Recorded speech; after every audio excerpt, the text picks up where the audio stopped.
Hello 6 standard students, आज हम हमारा एसएस का ज्योग्राफी के पार्ट का चैप्टर देखेंगे। Chapter 9 the earth our habitat. हम जहाँ रहते हैं हमारा अर्थ, उसके बारे में हम इस चैप्टर में देखेंगे। उससे पहले अर्थ कहाँ है, सोलर सिस्टम में है, वो सोलर सिस्टम के बारे में हम देखेंगे। Our sun is the self illuminated star of Mandakini galaxy milky way. हमारा जो गैलेक्सी है जिसमें अर्थ और बाकी सारे प्लैनेट्स है, उस गैलेक्सी का नाम क्या है? मंदाकिनी मिल्की वे गैलेक्सी है। It is surrounded by many small and big stars. उसके आसपास बहुत सारे छोटे बड़े स्टार्स हैं। Earth is one such ball. उन्हीं में से एक बॉल में से हमारा अर्थ एक बॉल है। All these are recognized as planets due to the gravitational force of the sun and gravitational force of the planet. All these planets rotate around the sun in a circular form. अब सारे planets जो है, सारे जो भी उधर है उसे प्लैनेट्स पे जो है उसमें भी ग्रेविटेशनल फोर्स होता है और जो सन का भी ग्रेविटेशनल फोर्स होता है। उसके वजह इसी ग्रेविटेशनल फोर्स की वजह से जो भी प्लैनेट्स है वो सन के आसपास रोटेट हो रहे हैं सर्कुलर फॉर्म में। This planets do not have light of their own. They are luminated by the light of the sun. उनका खुद का लाइट नहीं है। सन जो है वो सेल्फ इल्यूमिनेटेड स्टार है, उसका खुद का लाइट है, पर बाकी जो भी प्लैनेट्स है उसके खुद के लाइट नहीं है। वो किस पे डिपेंड है? सन पे डिपेंड है लाइट के लिए। This planets of the solar system are of different sizes and forms. All this planets together make a solar family और सोलर सिस्टम। ये पूरे प्लैनेट्स मिला के ही सोलर फैमिली बनाते हैं और सोलर सिस्टम या तो फिर कहते हैं उसे।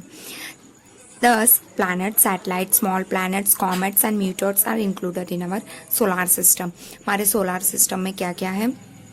छोटे बड़े प्लैनेट्स, कॉमेट्स, मीटोर्स, सैटेलाइट, ये सारी चीज़ें मिलकर क्या बना रही है? सोलर सिस्टम बना रही है। सो हम इस चैप्टर में सोलर सिस्टम में क्या क्या है उसके बारे में डिटेल में हम पढ़ेंगे थोड़ा। First one, sun.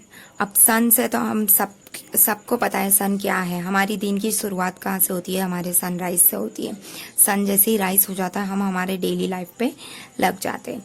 Sun is honoured star. Sun कैसा है? ऑनर्ड स्टार है। It is considered as the giver of the life on earth. वही लाइफ दिया है अर्थ में, ऐसा माना जाता है। सन जो है वो 13 मिलियन टाइम बड़ा है अर्थ से।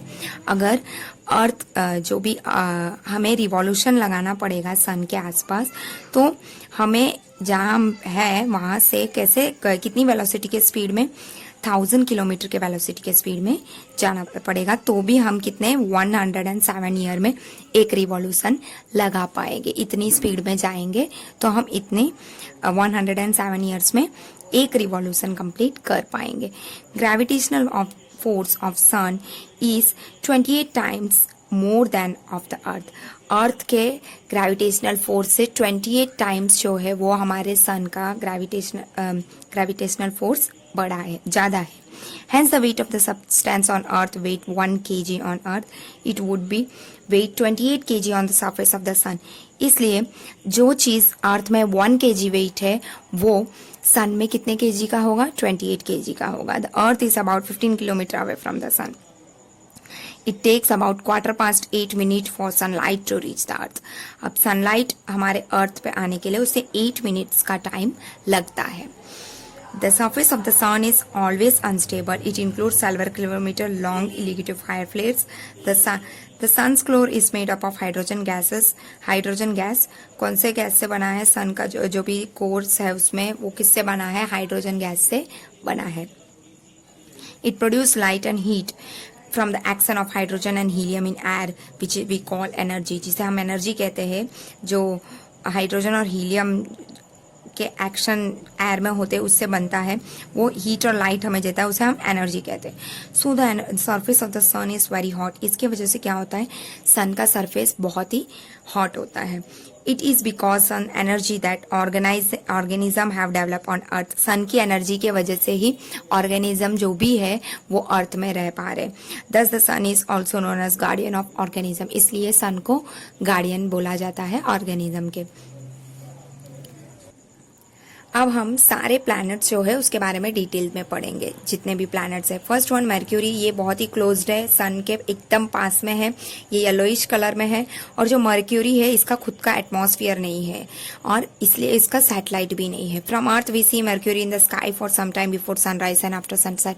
हम अर्थ से भी देख सकते हैं, सनराइज और सनसेट के बाद ये हमें स्काई में दिखते हैं। नेक्स्ट इज वीनस, ये एक डार्जलिंग प्लैनेट है हमारे सोलर सिस्टम में। इसके साइज और वेट अर्थ के जैसा ही लगभग है। ये अर्थ का जुड़वा भाई के तरीके से ही जाना जाता है। It resembles the moon in shine. It does not have a satellite, इसका खुद का सैटेलाइट नहीं है। Due to this cover of gases and cloud around it, less knowledge is there about it. इसके आसपास गैसेस और क्लाउड्स रहते हैं तो इसके बारे में और भी ज्यादा कुछ नॉलेज नहीं है। Next is earth. अर्थ हमें सबको पता है, earth is located between Venus और मार्स के बीच में है। अर्थ एक रोटेशन कंप्लीट करता है 24 आवर्स में, खुद अपने ही एक्सिस में। और एक रिवॉल्यूशन पूरे सन को उसको पूरे रिवॉल्व होने के लिए 365 डेज लगते हैं। और जो भी डे एंड नाइट चेंज हो रहे हैं और सीजन जो भी हो रहे हैं वो इसी की वजह से हो रही है। और अर्थ का एक सैटेलाइट है जो मून है। मून हमारा एक नेचुरल सैटेलाइट है। अब मून के बारे में हम देखेंगे। मून जो है वो ही एक सैटेलाइट है हमारे अर्थ का नेचुरल सैटेलाइट। वो 27.3 डेज कंप्लीट लेता है कंप्लीट करने में, एक रोटेशन कंप्लीट करने में, अपने ही एक्सिस में सन के आसपास कंप्लीट करने के लिए उसे 27.3 डेज लगता है। और इधर एटमॉस्फेयर नहीं है मून में और इसके वजह से क्या है, यहाँ पे लाइफ नहीं है, वहाँ वाटर भी नहीं है, no atmosphere around the above the moon. It is non luminous body. ये भी क्या है, नॉन लुमिनस है। ये भी सन की रोशनी से ही सन की रोशनी पे ही डिपेंड है। Due to the falling of meteors on the surface of the moon, large pits have formed, extinct dead volcanoes are found here. और मीटोर्स जो है वो उसके फॉलिंग के वजह से क्या है, उसके सरफेस में बड़े बड़े पिट्स है, गड्ढे हैं। और जो इधर वोल्केनोज भी प्रेजेंट है मून के सरफेस में। Next is Mars. मार्स जो है एक बहुत ही beautiful red colour illuminated planet है। जो भी मार्स के एटमॉस्फेयर है वो लाइटर है, मतलब हल्के हैं। और इधर के सीजन जो है मोस्टली कोल्ड है, हीट से ज्यादा कोल्ड है। इसके 2 सैटेलाइट्स हैं और जो भी साइंटिस्ट है वो ये ट्राई कर रहे हैं कि क्या ऑर्गेनिज्म मार्स में जी सकते हैं, उस बात की रिसर्च चल रही है। Next is Jupiter. अब जुपिटर कैसा है, लाइट येलोइश व्हाइट प्लैनेट है। और जो भी जुपिटर है उसके आसपास बहुत ही गैसियस एटमॉस्फेयर है। और इस प्लैनेट में ऐसा माना जाता है कि बहुत ही ठंडी है और ये बहुत सबसे बड़ा प्लैनेट है, largest planet of the solar system. हमारे सोलर सिस्टम का सबसे बड़ा प्लैनेट है। इसके 79 सैटेलाइट्स है, यानी 79 नेचुरल सैटेलाइट। जैसा हमारे अर्थ का एक मून है वैसे इसका 79 सैटेलाइट है। In this also, scientists have different opinion. This huge planet can be seen with the help of binoculars. While watching through binocular, droplets can be seen on the surface, which look beautiful. अब इस पे भी scientist का अलग अलग opinion है। ये बहुत ही बड़ा प्लैनेट है और इसे हम बाइनोकुलर से भी देख सकते हैं। और जब हम इसे बाइनोकुलर से देखते हैं तो जो छोटे छोटे ड्रॉपलेट्स होते हैं इसके सरफेस में वो बहुत ही अच्छे दिखते हैं, ब्यूटीफुल दिखते हैं। Next is Saturn. अब सैटर्न हमारे सोलर फैमिली का एक प्लैनेट है जो जुपिटर और यूरेनस के बीच में है। सेकेंड लार्जेस्ट प्लैनेट है, जुपिटर के बाद यही बड़े प्लैनेट में आता है। और ये भी ब्यूटीफुल दिखता है क्योंकि इसके bright rings of blue colour, इसके आसपास रिंग्स है जो ब्लू कलर के हैं। इस पिक्चर में भी दिख रहा है। It look different because of ring. इसके पास रिंग जो है उसके वजह से ये सबसे अलग दिखता है। This rings look like a turban worn on the head. ये कैसे लगता है जैसे कि इसने पगड़ी पहना है अपने हेड पे, वैसे लगता है देखने में। Saturn is also called turban planet, इसलिए इसे टर्बन प्लैनेट भी कहा जाता है। और सैटर्न के बाद कितने सैटेलाइट है, 62 सैटेलाइट्स है। और जो भी सैटर्न के ये टेम्परेचर है वो बहुत ही लो बताता है क्योंकि ये थोड़े सन से बहुत ही दूर आ जाता है इसके वजह से। Next is Uranus. यूरेनस बहुत दूर है अर्थ से और ये जो है ऑर्डिनरी बाइनोकुलर से हम नहीं देख सकते हैं। जो भी लाइट है सन में से वो ये ऐसा लगेगा जैसे मूनलाइट जैसे है यहाँ पे इस प्लैनेट में। एस्ट्रोनॉमर जो विलियम हर्शल ने ये प्लैनेट को डिस्कवर किया था 1781 में। ये प्लैनेट बहुत ही कोल्ड रहता है इस प्लैनेट में। Next is Neptune. This planet is green in colour. ये प्लैनेट ग्रीन कलर में होता है। इसके जो भी एटमॉस्फेयर है उधर टॉक्सिक गैस है, पॉइजनस गैस है जो मीथेन कहा जाता है। और सीजनल वेरिएशन भी यहाँ पे देखने को मिलते हैं। जैसे अलग अलग हमारे सीजन है वैसे यहाँ पे भी सीजन्स है। नेक्स्ट इज हम नेक्स्ट देखेंगे। सी इधर है ना एक छोटा प्रोसेस इजी मेथड दिया है जिससे हम लाइन वाइज सोलार सिस्टम में प्लैनेट्स के नाम लाइन वाइज याद करके रख सकते हैं। उसका यहाँ पे दिया है। Next is meteors. Sometime it is appear that a star is falling from the sky. रात को देखा होगा कि ऐसा लगता है ना जैसे स्टार तारे जो है वो गिर रहे, टूटता तारा कहते हैं, पर एक्चुअल में वो स्टार नहीं होते। छोटे छोटे पीसेस ऑफ स्टोन रॉक्स जो होते हैं वो स्काई में मूव होते हैं, छोटे पार्ट में प्लैनेट में के पास स्काई में मूव होते हैं, उसे कहा जाता है मीटोर्स। ये जो मीटोर्स है वो बहुत ही क्विकली एकदम अर्थ पे आके गिरते हैं। किसके वजह से? उसके ग्रेविटेशनल फोर्स की वजह से। और जैसे ही ये हमारे अर्थ में एंटर करते हैं तो जो भी एटमॉस्फेयर है उसमें क्या फ्रिक्शन के वजह से क्या हो जाता है, आग लग जाती है। और वो टाइम पे वो ब्राइट लाइन हमें स्काई में देखने को मिलते हैं और हमें ऐसा लगता है कि जैसे स्टार्स गिर रहे हैं। तो कुछ मीटोर्स ऐसे होते हैं कि वो पूरे जल जाते हैं अर्थ में एंटर होने से पहले। और Koyna lake of Maharashtra is believe to be compose due to the falling of such meteor. फिर कुछ होते हैं जो खुद जल जाते हैं और कुछ होते हैं कि जो अर्थ पे आके गिरते हैं। तो जो कोयाना लेक है महाराष्ट्र में वो ऐसा माना जाता है कि ऐसे एक मीटोर्स गिरने के वजह से ही वो लेक जो है वो फॉर्म हुआ था। In Saurashtra near Dhajala meteor land at fallen weight at 40 kg।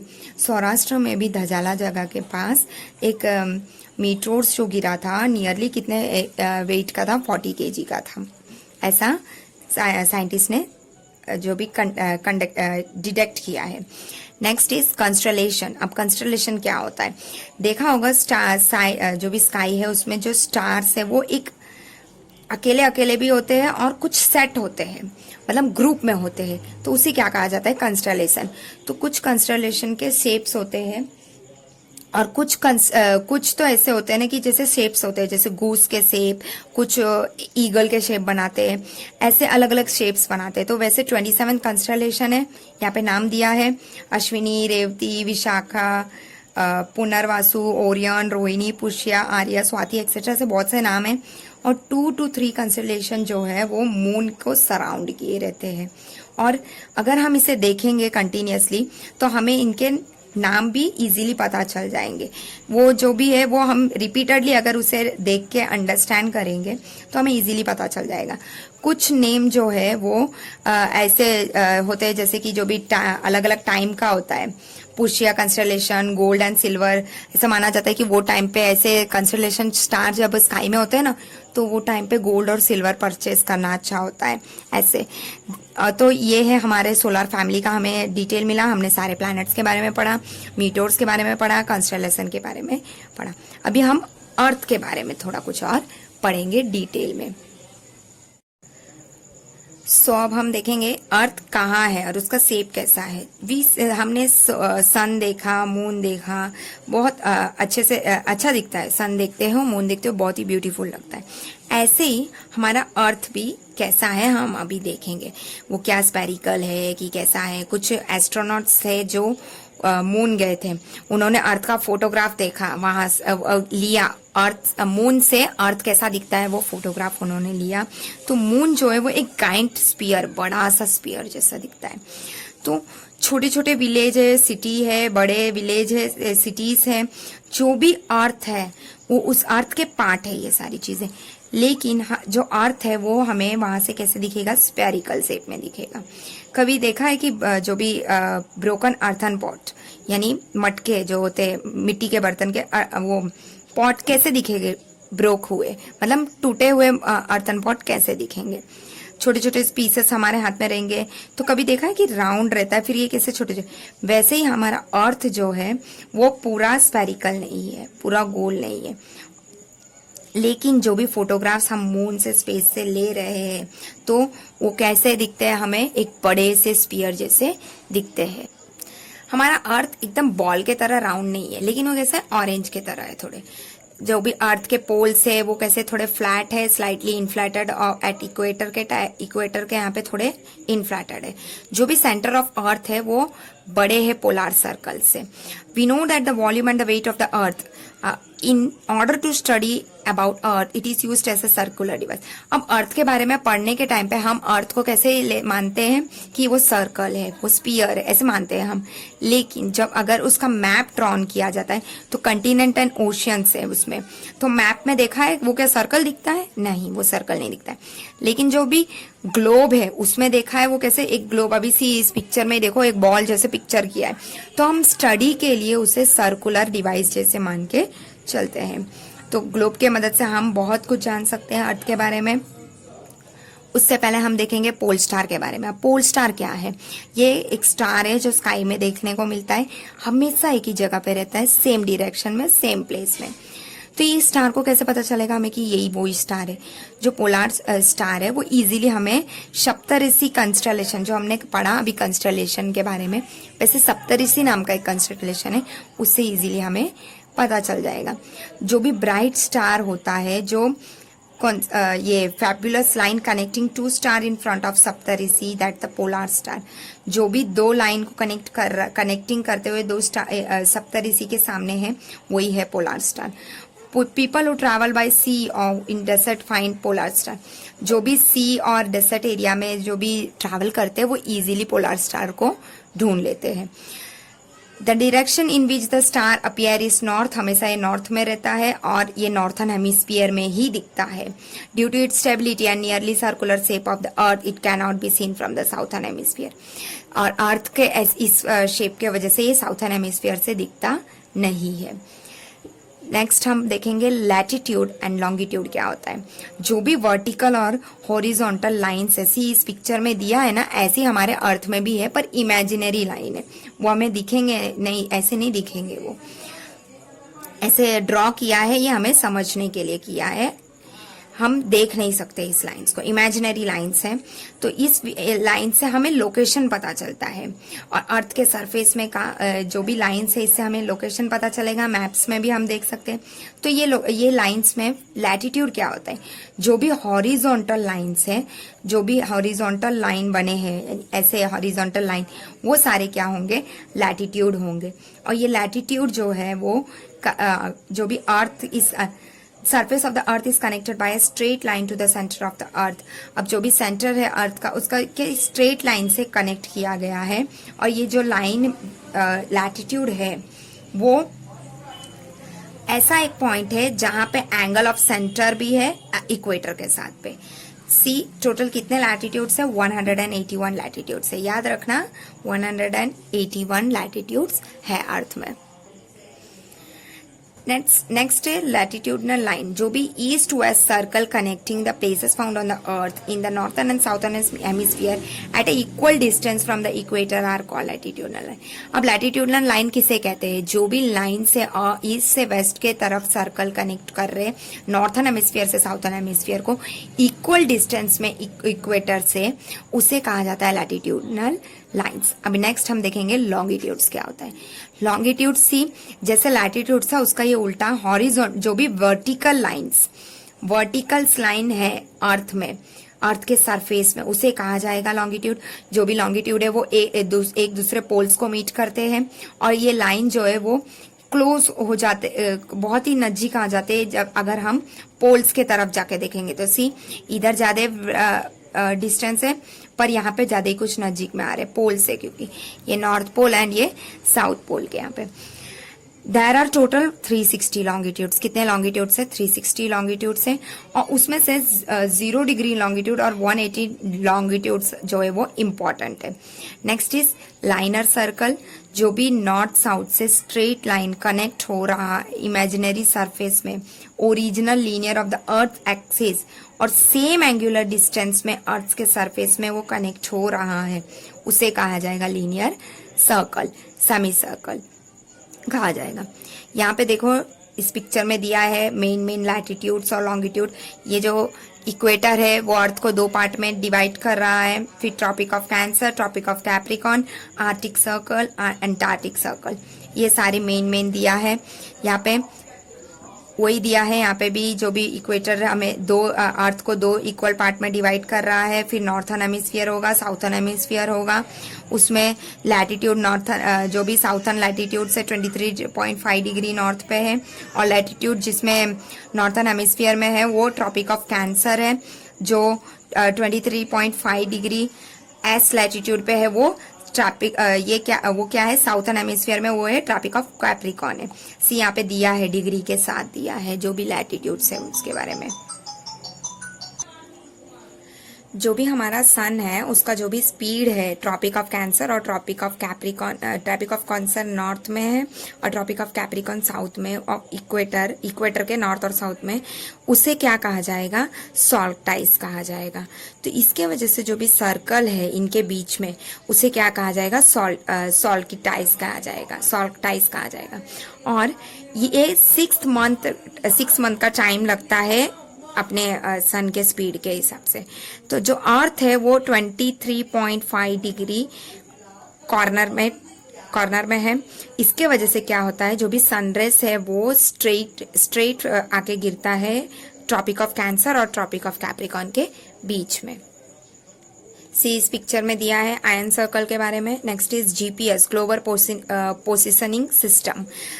With the help of global positioning system, we come to know the latitudinal and longitudinal location of any place through mobile phones and Google Earth.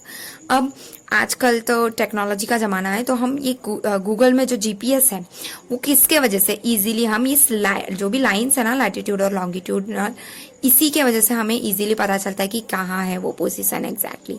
Mobile phone से पता चलता है, Google Earth से पता चलता है, ऐसे चीज़ों से। तो जो भी लैटिट्यूडनल और लॉन्गिट्यूडनल लोकेशन है जो भी प्लेस में, वो हमें मोबाइल के मदद से या तो फिर इंटरनेट के मदद से आज हमें ईजीली पता चल जाता है। तो हमें आज इजीली लैटिट्यूड और लॉन्गिट्यूडनल के बारे में इजीली पता चल जाता है। अब हम देखेंगे मेजर लॉन्गिट्यूड्स के बारे में। First one Greenwich mean time, GMT line, जो 0 डिग्री लॉन्गिट्यूड है, पास हो रहा है ग्रीनविच सिटी ऑफ इंग्लैंड के, उसे कहा जाता है ग्रीनविच लाइन। और ये ग्रीनविच लाइन जो है वो अर्थ को 2 इक्वल पार्ट में डिवाइड कर रहा है, ईस्ट से वेस्ट में, जिसे eastern hemisphere and western hemisphere कहा जाता है। और ये जो लॉन्गिट्यूड है वो 180 degree up to 180 degree E of Greenwich line से है, उसे ईस्टर्न लॉन्गिट्यूड कहा जाता है। और जो 180 डिग्री वेस्ट से है अप टू, उसे क्या कहा जाता है, वेस्टर्न लॉन्गिट्यूड कहा जाता है। Next is international date line. 180 degree longitude जो है उसे ही कहा जाता है इंटरनेशनल डेट लाइन। और ये जस्ट एक ही लॉन्गिट्यूड है। जो भी डेट और टाइम चेंज हो रहे हैं, When we cross this line, it passes through the Pacific Ocean. ये कहाँ से पास हो रहा है, पैसिफिक ओशन से पास हो रहा है। It is exactly not at 180 at some place. It is in zigzag form. ये हर जगह 180 डिग्री पे नहीं रहता है, कहीं ना कहीं ये कैसे फॉर्म, क्योंकि ये थोड़े zigzag फॉर्म में। The reason behind is that it is drawn straight. If it is drawn straight, it will cross some island or some countries, because of which two dates will mix up on the same island.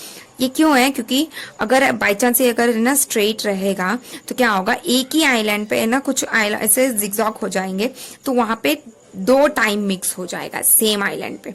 इसके वजह से इसे zigzag form में लिया गया है। जो भी सेम प्लेसेस है, while going to other side of an island, date में चेंज। अगर हम एक जगह से दूसरी जगह जाएंगे तो डेट चेंज हो जाएगा, which will create great confusion. इसके वजह से कंफ्यूजन हो जाएगा। इसके लिए इसे कौन से फॉर्म में लिया गया है, जिगजैग फॉर्म में। जिगजैग फॉर्म में लिया गया है। और जो भी लाइन है वो डेविएटेड रफली लिया गया है। To avoid any confusion of date, it is drawn through the sea and not the land.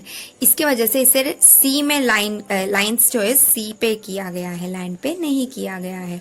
Next is tropics and zone. हम जोन के बारे में पढ़ेंगे। देखो इस फिगर में उससे पहले दिया गया है टेम्परेट जोन, फ्रिजिड जोन और इक्वेटर, फिर ट्रॉपिकल जोन सारे दिए गए हैं और यहाँ पे डिग्रीज भी दिए गए हैं। इससे इजीली पता चल जाएगा कि अर्थ के कितने डिफरेंट पार्ट्स किए गए हैं, किसके बेसिस पे, टेम्परेचर, लाइट और हीट और कोल्ड के बेसिस में इतने पार्ट किए गए हैं अर्थ के, जिसे हम क्या कहते हैं, जोन्स कहते हैं। जो भी रीजन जहाँ पे ज़्यादा लाइट मिल रही है, जहाँ पे लेस लाइट मिल रहा है, जहाँ पे हीट ज़्यादा है, जहाँ पे हीट कम है, वो सारी चीज़ें डिवाइड हो रही है। सी जोन कितने पार्ट में, 3 पार्ट में डिवाइड हो रही है। जहाँ ज़्यादा हीट है वो टॉरिड जोन और ट्रॉपिकल जोन, और जहाँ कम हीट और मतलब नॉर्मल मॉडरेट है हीट और कोल्ड, वो टेम्परेट जोन है। और जहाँ ज़्यादा कोल्ड है वो फ्रिक्जिड जोन और पोलार जोन है। अब types of motion of earth, जैसे कि प्लैनेट्स है उसके 2 टाइप्स ऑफ मोशन है हमारे अर्थ के, एक है रोटेशन, नेक्स्ट है एक और रिवॉल्यूशन। जो रोटेशन है वो खुद की एक्सिस में वो जो रोटेट हो रहा है वो होता है रोटेशन। तो हमारा अर्थ जो है खुद की एक्सिस में वो रोटेट हो रहा है अपने ही एक्सिस में वेस्ट टू ईस्ट के डायरेक्शन में, और इस सर्कुलर मोशन को हम डेली मोशन बोलते हैं और रोटेशन बोलते हैं। तो हमारा अर्थ जो है 1670 kilometre per hour on equator लेता है, और 24 आवर्स उसको लगते हैं इस साइकिल को कंप्लीट करने के लिए। और ये जो भी स्पीड है वो बहुत ही इंपॉर्टेंट रोल प्ले करता है हमारे अर्थ के ऑरेंज शिप के। Next is revolution. अब रिवॉल्यूशन क्या होता है, जो अर्थ है वो सन के आसपास अपने ही एक्सिस में रोटेट होते होते जो सन के आसपास वो पूरा एक चक्कर लगा रहा है, रिवॉल्यूशन लगा रहा है, उसे कहा जाता है रिवॉल्यूशन। इसके लिए 365 डेज लगते हैं, और जो भी ये पीरियड है उसे हम ईयर कहते हैं। We all know that 365 years यानी 365 डेज यानी 1 ईयर होता है। तो इसे 1 साल लगता है एक चक्कर लगाने में सन के। तो जो भी इमेजिनरी वे है अर्थ जो रोटेट हो रहा है सन के आसपास, उसे क्या कहा जाता है, वो क्या है, अपने ऑर्बिट कहा जाता है। Along with it, the Earth do not move in circular path, rather it move in elliptical orbit। और अर्थ जो है वो सर्कुलर पाथ में नहीं रोटेट हो रहा है, वो कैसे इलेप्टिकल ऑर्बिट में रोटेट हो रहा है। जो भी डिस्टेंस है सन और अर्थ के बीच में वो जो है वो सेम नहीं रहता है, पूरे साल चेंज होता है। इसके वजह से जो अर्थ है वो खुद के एक्सिस में रोटेट होता है। कौन से फॉर्म में एंगल बना रहा है, 23.5 डिग्री के फॉर्म में वो एंगल बनाते हुए, और अपने ऑर्बिट के साथ 66.5 डिग्री का एंगल बनाते हुए वो रोटेट करता है। और इस मूवमेंट के वजह से क्या होते हैं, सीजन चेंज होते हैं हमारे अर्थ के। और जो भी डे एंड नाइट है वो भी डे एंड नाइट लंबे छोटे होते हैं, वो भी इसी के वजह से होते हैं। और डे एंड नाइट चेंज होते हैं वो रोटेशन के वजह से होते हैं। याद रखना, रोटेशन की वजह से डे एंड नाइट चेंज होते हैं, रिवॉल्यूशन की वजह से सीजन्स चेंज होते हैं, और छोटे दिन और बड़े रात, लंबे रात, ऐसे ये सारे प्रोसेस चेंज होते हैं। Next is day and night. अब डे एंड नाइट कैसे चेंज हो रहे हैं हमारे अर्थ में वो हम देखेंगे। Next is day and night. हम डे एंड नाइट कैसे चेंज हो रहे हैं हमारे अर्थ में वो देखेंगे। जो डे एंड नाइट है, डेली मोशन जो है हमारे अर्थ का, जो रोटेशन हो रहा है उसके वजह से ही डे एंड नाइट चेंज होते हैं। जो हमारा अर्थ है वो एक खुद के ही एक्सिस में वो रोटेट हो रहा है। तो जो सन है वो हाफ पार्ट में ही शाइन होगा और अदर हाफ पार्ट क्या रहेगा, डार्क रहेगा।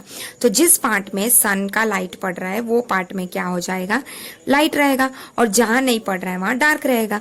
तो जो पार्ट में लाइट आ रही है वहां क्या रहेगा, डे रहेगा, और जो पार्ट में लाइट नहीं आ रही है वहां डार्क है वहां क्या रहेगा, नाइट रहेगा।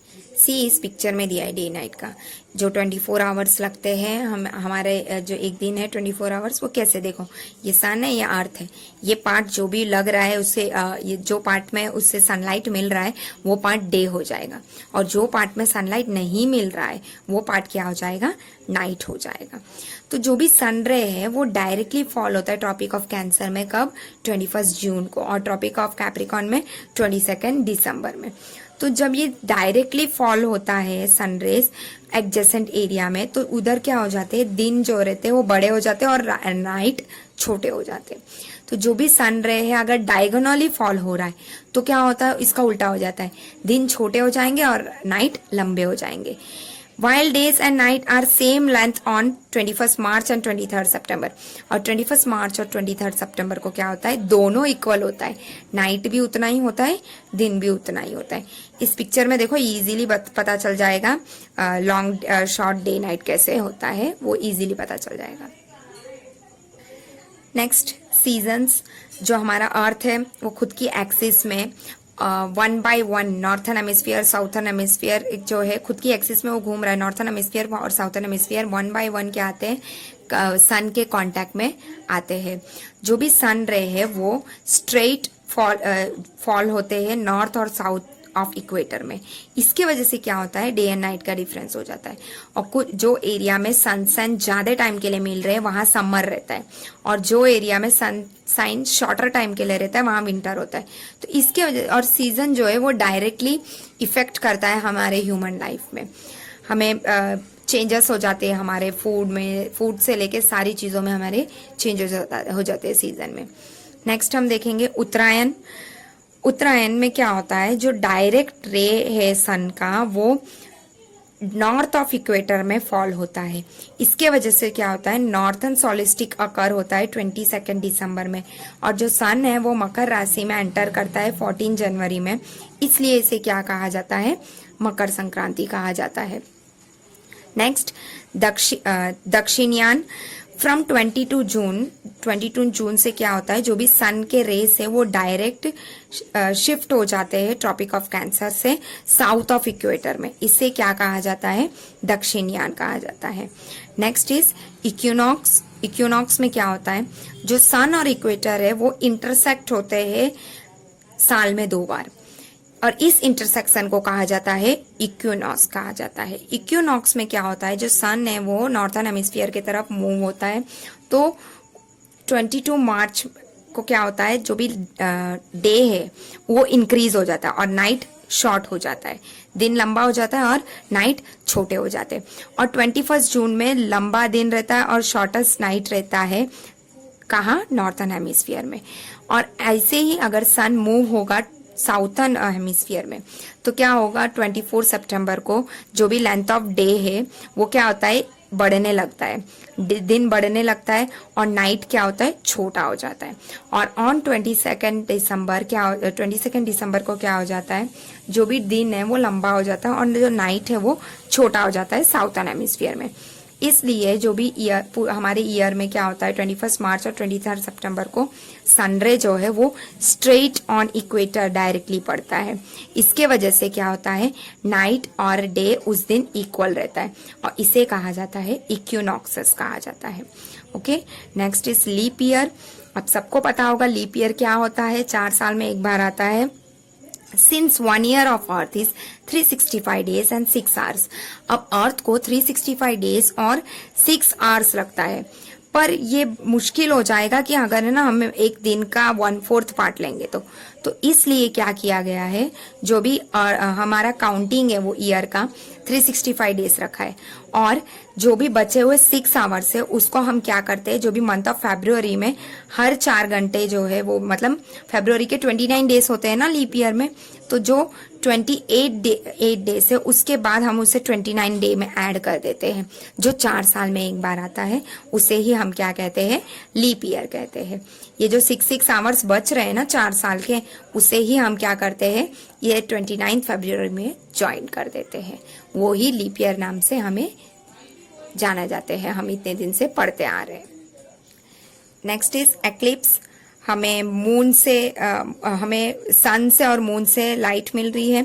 सन उसमें सेल्फ लुमिनेटेड है, वो उसकी खुद की लाइट है, वो बहुत ही ब्राइटली शाइन करता है, पर मून जो है वो लुमिनेटेड विद द लाइट ऑफ सन, उसकी खुद की लाइट नहीं है, वो सन से लाइट लेके हमें लाइट देता है। illuminated part is seen on the earth on different days. अलग अलग दिन में हमें अलग अलग देखने को मिलते हैं। An occasion when moon or sun seem to be completely partially disappearing because one of them is passing between the other of the earth, in this situation is called eclipse. अब कुछ टाइम पे क्या होते हैं, हमें दोनों या तो सन नहीं दिखेंगे या तो मून नहीं दिखेंगे कुछ टाइम के लिए। वो क्यों होता है, क्योंकि ये दोनों में या तो क्या होता है, ये दोनों एक दूसरे अर्थ और एक दूसरे के बीच में आ जाते हैं, वही एक्लिप्स होता है, ग्रहण हम कहते हैं ना वो। तो सोलर एक्लिप्स क्या होता है, सोलर एक्लिप्स में क्या होगा, सी इस पिक्चर में दिया है देखो इजीली, जो अर्थ है और मून है, जो अर्थ और सन के बीच में क्या आ जा रहा है, मून आ जा रहा है, तो उसके वजह से क्या हो रहा है, सोलर एक्लिप्स हो रहा है। जो मून है वो अर्थ के पास में है, तो कभी कभी क्या होता है रिवॉल्विंग के टाइम पे और सन और अर्थ के बीच में आ जाता है वो, तो जो भी मून का शैडो के वजह से क्या होता है, हमें सन नहीं दिखाई देता है, इसी के वजह से क्या हो जाता है, सोलर एक्लिप्स हो जाता है। और जो मून तो छोटा है बहुत, सन के कंपैरिजन में तो वो बहुत छोटा है, तो इसकी वजह से वो पूरे सन को तो नहीं कर सकता ना, इसलिए पूरे वर्ल्ड को एक ही साथ है ना सोलर एक्लिप्स नहीं दिखता है। कहीं ग्रहण दिखता है तो कहीं ग्रहण नहीं दिखता है, इसी रीजन के वजह से हमें ये चीज देखने को मिलता है। सोलर एक्लिप्स कब होता है, नो मून डे के दिन ही हमें देखने को मिलता है, पर हर जगह पे हर जगह पे ये नो मून डे हमें नहीं देखने को मिलेगा, हर जगह पे ग्रहण एक साथ देखने को नहीं मिलेगा। Next is lunar eclipse. Lunar eclipse क्या होता है, इसमें उल्टा हो जाता है, मून और सन के बीच में क्या आ जाता है, अर्थ आ जाता है। तो इसके वजह से क्या होता है, मून को सन से लाइट नहीं मिलती है तो वो हमें कैसे लाइट देगा, तो इसलिए इसके वजह से क्या होते हैं, जो भी सन रेस है मून तक जा नहीं पाते हैं, अर्थ से छिप जाते हैं, वो जो भी लाइट है वो नहीं पहुंच पाते हैं उस तक, तो इसकी वजह से मून क्या रहता है, डार्क हो जाता है। जो भी पार्ट है अर्थ के शैडो है वही मून पे पड़ते हैं, और इसके वजह से हमें क्या दिखता है, मून नहीं दिखता है, और वो क्या हो जाता है, लूनार एक्लिप्स हो जाता है। और ये कब होता है, फुल मून नाइट पे होता है, और ये भी हमें हर जगह हर मून लाइट में देखने को नहीं मिलेगा। सो यहाँ हमारा चैप्टर कंप्लीट हुआ। Thank you.